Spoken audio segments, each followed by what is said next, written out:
Well, my friends, it is finally release day for Part the Mistveil, which means that very shortly, if not already, you're going to have a bunch of packs and boxes and cases to rip open and get all that great stuff, or maybe you're holding off for draft this weekend, whatever it may be. You're going to generate a lot of what we call chaff. So in what is quickly becoming a tradition here on the channel on release day, I'm going to give you 3 lists, one for each hero, that you can make for new players or for commoner events using your Part the Mistveil chaff. A huge shout out to our channel members for supporting what we do here. If you want to get involved with the channel and the Dice Commando community, please consider joining as a channel member. Remember, these videos are only possible with your support. You can show that support with a like, a subscribe, and by leaving us a comment and sharing your feedback. Community first, and go Commando. Hey there, my flesh and blood friends. Welcome back to Dice Commando and Go Again, a fabulous cast. And thanks so much for tuning in here on your Part the Mistveil release day, however you are choosing to celebrate it. Maybe you're listening while you're cracking packs right now. Maybe. Good luck. So yes, as you're going through this weekend, cracking packs, doing drafts, boxes, cases, whatever it may be for you, first off, I want to wish you the best of luck. Many gold packs are in your future, right? We hope, and Marvels and all of that. So again, good luck with that. Now, one thing that is interesting is around here, it seems that at least within our play group, right, it's always confirmation bias, seems folks aren't really going heavy into buying sealed product. They're more just targeting singles for this one. I don't know why that is necessarily, but that's the way it's going around here. And if you're doing something similar, again, I want to remind you that Travis over at Fab Foundry is my preferred singles place. He's got stuff all ready to go, and we have our commoner crawl on Sunday, and he's just going to send a whole box of commons for people to just get and rip for free, right, in the spirit of, not rip, but take for free in the spirit of chaff, right? So really good guy, and again, if you go over there and you buy from him, buy those singles from him, please use that link below.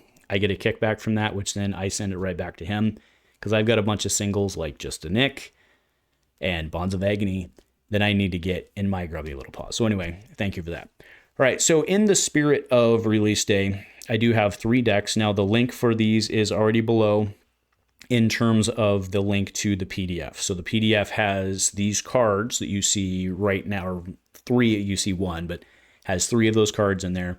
You can print off the document, cut them out, and then you can put them in the bag or whatever with the chaff deck you make.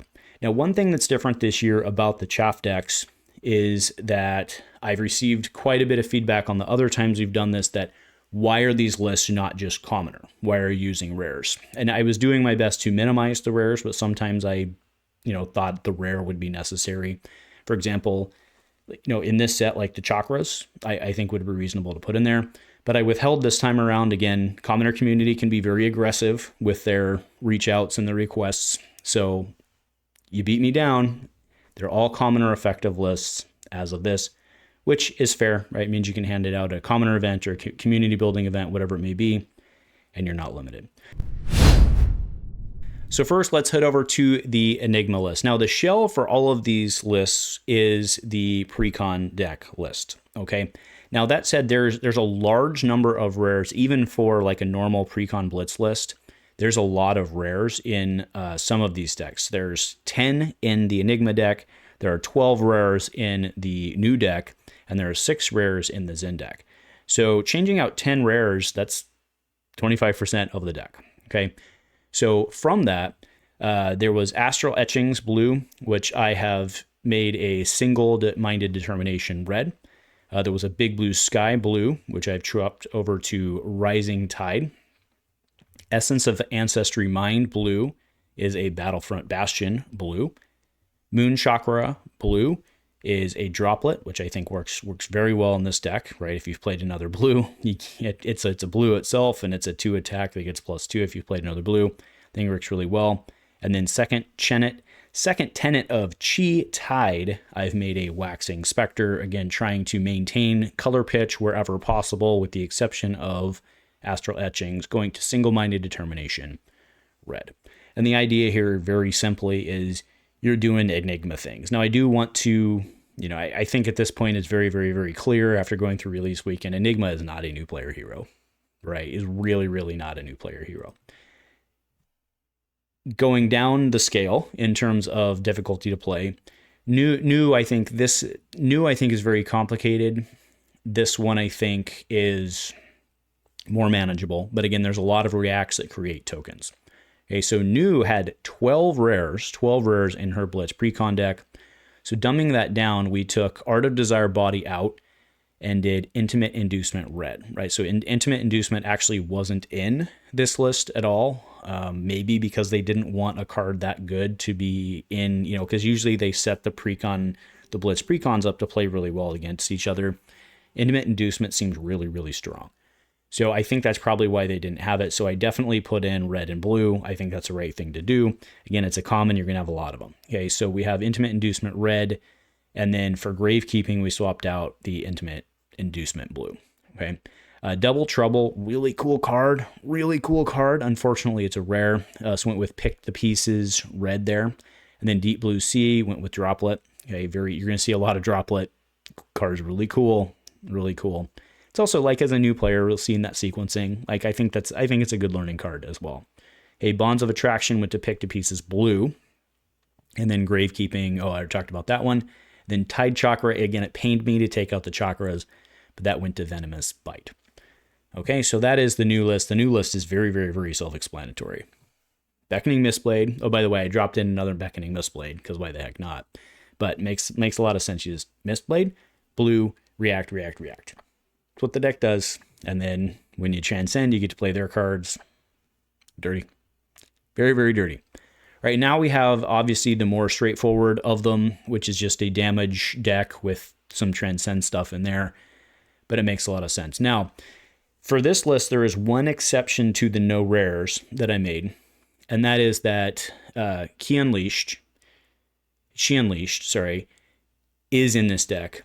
It is a rare in Mistveil, but it is a common in Dynasty. So I left it in here because it is common or legal.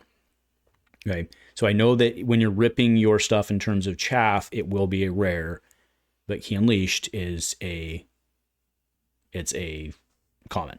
Okay, and it's common or legal. That's the better way to say it. Okay. Now again, there were only 6 rares in the precon here, so there was again She Unleashed, which we're keeping. Okay, Wind Chakra. I don't. It's not a huge loss on this one. It's not as significant as it is like in the new deck, but we went with Breed Anger. Okay, and then Aspect of Tiger Mind. I went with Battlefront Bastion for that one. Okay. So I think that really rounds out this deck. This deck makes a lot of... This deck's very, very simple in terms of what it's trying to do. And I think it's actually a really good learning experience because it really teaches sequencing in terms of like, okay, I'm going to pitch a blue to swing the weapon. I know that my next tiger is +1, but I've got to create a tiger somehow. How am I going to do that? I think it's really... Right, and then do you swing the weapon first? Do you do the thing first? I think it's a really good learning experience. I can't really say enough about this deck and just the concept of it.